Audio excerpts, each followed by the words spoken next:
Известный ученый-исламовед Ризабек Баталулы в Караганде с важной миссией. В областной мечети он провел семинар для теологов, психологов и религиоведов. На нем побывал и наш корреспондент.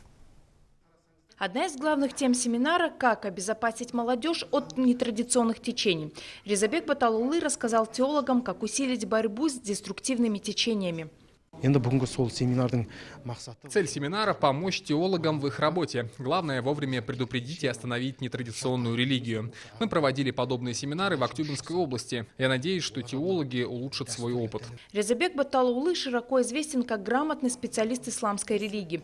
Он также рассказал о методах работы с заключенными в исправительных учреждениях. К тому же, как отметил ученый-исламовед, приверженцы нетрадиционной религии стали все чаще сливаться с толпой. И если раньше их можно было опознать по внешнему виду, то сейчас сделать это сложно.